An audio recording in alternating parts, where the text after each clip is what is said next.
we discuss about Khiops. It's a machine learning system to handle tabular data. And let's start with a figure. So because of the hype about LLMs, we need to discuss about LLMs. So first figure, it's 40%. It's the adoption rate of generative AI in 2 years. So it's huge. But why do we have this adoption?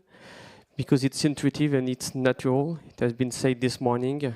And then it redefines the way we interact with the machines or the software. And for anyone, it's very easy, one prompt, one answer. But the counterpart of that, it's, in fact, the LLMs are made to leverage the unstructured data, so the PDFs, Word document, images. So if you want to generate images and videos, it's very fun. But we forget a bit the structured data we have in companies. It's only 20% of the data, but there is a lot of value in the structured data. For instance, I have some examples here. If you want to detect the fraud, for instance, at Orange, we want to detect fraud on the call logs. So it's structured information you have about the customers, the calls, the calls and the messages they sent. And if you want to detect fraudulent behaviors, you need to analyze your structured data. It's the same if you want to predict the churn. You need to analyze your customer data, the tables about your customers. And for the root causes, for instance, if you are in a manufacturing company, it's the same. You have machines that are generating logs, so you need to analyze those data. And if you want to benefit the new user interaction you have with LLMs, you can try to analyze this structured data with ChatGPT. So if you do that, you just have to write a prompt and to join the data. And at the end, it will delegate all the analysis using those tools. So Pandas, scikit-learn, for instance. So it's very easy because it's automated. But at the end, if you focus on those two steps, it will apply what is done by a lot of data scientists and what is documented on Stack Overflow. And it's not adapted to your use case because it's what the LLM learn on Stack Overflow. So maybe you have something not very adapted. Maybe you have some pitfalls because it will apply standard stuff. And then you need to have a data scientist to secure this. In fact, you cannot remove the human expertise. And what we say here, it's not secured by default. And the problem with LLMs, it's because it's so easy to use that you can forget the process is not secured. And what we suggest here is to use Khiops, because Khiops, it's secured by design, in fact. We are not automating the process of the data scientist. We are securing it because we don't need to do data cleaning, for instance. We don't need to prepare the data. We don't need to transform, maybe to apply a log scale. We don't need all the stuff. You don't need to. It's not tinkering. In fact, it's built by default on the formalism we use in Khiops. And it's the same with auto-feature engineering. If you have multi-table data, we'll see it in the demo. You don't have to do anything. It's automated. And in fact, we remove all the tinkering in all the process. So at the end, it's the summary of if you want to use LLMs to analyze structured data, it's what you should do. It's to put Khiops inside your pipeline because it's the trusted agent to handle structured data. So with Luc-Aurélien, we've been talking about Khiops for 7 years for Luc-Aurélien, 10 years for me. And it was before LLMs, before ChatGPT existed, or I don't know if you remember that time, but that was a long time ago. And so we presented the way it's now. So all machine learners will recognize this cross-industry standard process for data mining, where you first start with a phase where you try to understand your business and the data associated, what's the bias. what's the bias and encore. Thank you. So what's the bias in your data, whether they're reliable. Then you have a huge steps about preparing the data, making sure you do the right joins, you clean it and whatever. You do your model. That's what the data scientist part likes the most. You try to evaluate it, and hopefully you go to production or to the deployment. And what we always said is that there are steps which we can automate. And that's what Khiops was made. And these were all these technical steps.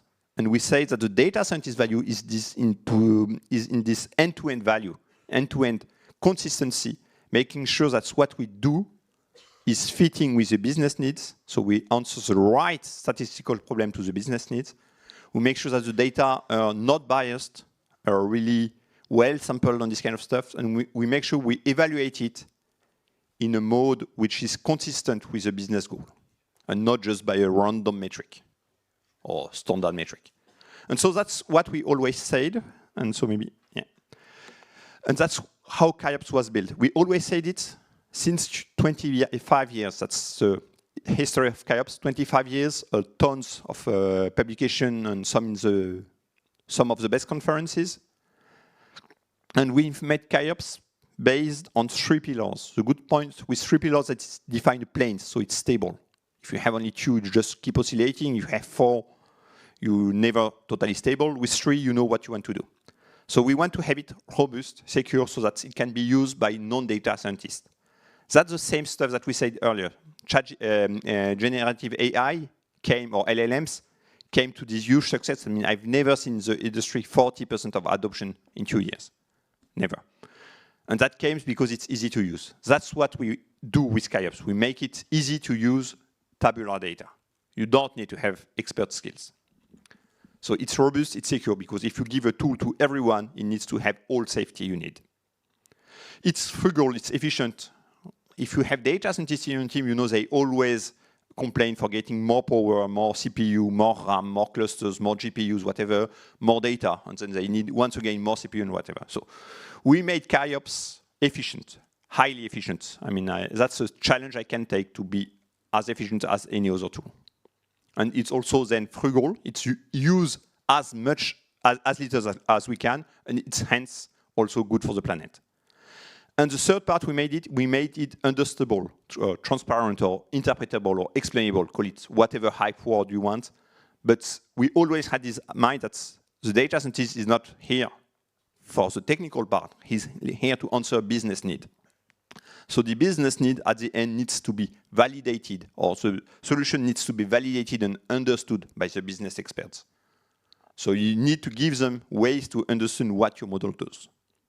That's what we did. So I'll go a bit more detail. The first part, that's the most complicated slide we have, I think.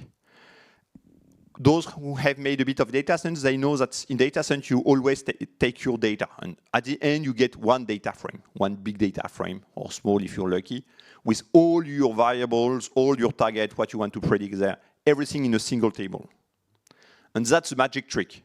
You have to have everything in one table.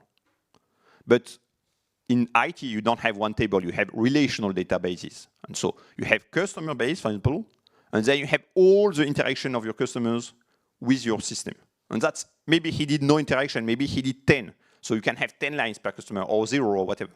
And at the end, you need to use all that information. So you spend a huge time computing this kind of aggregates. How many times did the customer call? Was that long call or short call? What's the proportion of long call? What's the variance of it? How many were on the weekends or whatever? You can build an infinite number of aggregates or features or summary of these secondary tables. That's why we have them as secondary table, actually. In Khiops, you just don't need it. You take your relational schema, you just dump it with the data, and at the end, Khiops will build informative aggregates with you. And the good thing is that since it's automated, it's non-biased. You don't have an a priori knowledge about this is the information you should use and not that other one. So it just blankly looks at the data and tells you, okay, in the data, I see that. And so it's not biased, and it's no overfitting. You cannot overfit with Khiops unless you really try to do it, and it's not easy. And it's done in a scalable way, yeah, as well. So it's totally robust and secure. Scalable, we have it. Just next slide. So the second part is that, okay, you have all these variables. Maybe some of them are actually by the ID. Okay, they're correlated to your target, but it's by the ID. So you have it transparent. So here I had to remove some parts just for confidentiality reason. But on the right side, you have the list of all your variables by name. So you just have a big square, black square on it. And then you have basically scores about whether these variables are informative or useful for the model or not. So you know which variables are used by the model, and basically you have a weight or an importance of the variable. And on the left side, you have an explanation for one variable, which is a count of the number of distinct, and then lots of SQL-like requests. And you see that it kind of divided this numerical value, this number, into 4 ranges. And for each range, you have the proportion or the probability to be a fraudster in the error case. So you know that when this number is high, it's likely to be a fraudster. So if you're a business and you understand what this aggregate is made for, you can check whether it makes sense or not. You can check whether it's fair or whether it's unethical or whatever. So you can really understand what happens in your system. So you can validate it. You can also use it for not only predicting, but for answering the root causes, addressing the root causes of your problem also sometimes, so that you use AI just once, not for in real time, but just for understanding what happens and then solving the issue. The last part is that it's efficient and scalable. So on the right side, you have an example that we did on small size data sets in Orange. So we needed to understand whether some batteries we have in some equipments like a radio site were still efficient or whether we need to replace them. And so on Khiops, we used basically a small number of computations that was more or less 1. And then on Google, we tried Google AutoML just on the same table, same data set, whatever, just the same fit function. And it just cost it 10,000 times more. So that's for the efficiency part. And on the left side, you can also see that Khiops can scale. If you give it more resources, it goes faster. If you give it less resources, it can compute the same stuff, but in just with longer time. So it adapts, and you don't need to fit all your data in memory. You can have very small memory. You don't need to have a data frame in Python with everything, and then you have these memory crashes. So it uses what it has. If it's small, it's small. If it's big, it can go faster. And if you give it a big Kubernetes cluster, but you just have a very small data set, it will use just one node of the cluster. It don't need to distribute a task which is not needed to be distributed. So no tuning on capacity, it just adapts. No GPU, no need to attach complex stuff, whatever. Simple, just a fit function, it works. So now I will try to do a short demo to understand what we have just said. So here it's a data set you can find on data.gov.fr, I believe, something like that. So it's a multi-table data set. You have 4 tables, but I will only consider 3 of them. So you have the blue one, it's the main table with a list of accidents and the gravity of an accident. So the target is the gravity. You want to explain the mortality. You have a new table, the purple one, it's the cars. So this table will enrich the first one with a list of vehicles you have implicated in the accident. And you have the green one, which enrich the purple one. So it's the list of passengers you have in the vehicle. So if you want to do data analysis with classical tools like scikit-learn, you can. But I believe the data scientist in the room knows that it's a long task because you need to flatten all the tables to have only one table with the list of accidents, some features, maybe the weight of the vehicles, the number of vehicles, the number of passengers, the mean of the ages, I don't know, and the target. So this has to be done manually. And if you change your use case, you need to try again, to start again this feature engineering process. And for instance, for fraud detection, you can imagine that Once the fraudster change his behavior, you need to compute new aggregates. So you need to restart the feature engineering every day, maybe. So the tricky part just on there is to understand that for one accident, you have at least one vehicle, but you can have several, obviously. And each vehicle, you have possibly 0 people if it's just a parked vehicle, or possibly n, and n can be very large if it's a train, for example. So you cannot have an easy way to rely to each just by copying the columns of the secondary tables to the main tables. That doesn't work. Yeah. So it takes time. Even for this small data set, you need maybe 1 or 2 days just to compute, to think about what aggregates you want to compute and to write the code to compute those aggregates. So let's do, the demo. So it's Khiops as a service. It's a as a service version of Khiops. Khiops, it's a Python library, but we have a service internally. So I will do quickly. So you want to do a supervised analysis. You just have to browse your storage and to choose the files. So the first it's accident. Khiops will detect the types of the variable, and you need to check, of course, because, for instance, if you take the department or the commune, it's the zip code, and the zip code is detected as a numerical value, but it's not. It's not. It's a categorical value because you cannot do a rank, or you cannot do a city minus another one. So you need to check the types and to change the types if it's necessary. And you will do the same for all the tables. So we have accident, you have vehicle that is linked to accident, and users that is linked to vehicles. So that's it for the first step. After, you just have to precise the relationships between the tables. So you need to add the key. So here, when you want to identify an accident, it's the accident ID variable. And you do the same for vehicles. So it's a vehicle ID and accident ID. And after, you just have to say, okay, it's a 0 to n relationship or 0 to 1. So as Bruno said, we can have several vehicles per accident. So it's a 0 to n relationship. And it's the same for users. And that's it for the business part, I would say. After, you just have to say, okay, how you want to test the model, how you want to evaluate it. So it's a classical split trend test. And after, you just have to say, okay, which target I want to predict. So here it's the gravity. And that's it. And we can put the default value for interpretation and without trees. And that's it. And at the end, you have this result. So Bruno will say some stuff. But just to precise this interface, you have this graphical interface.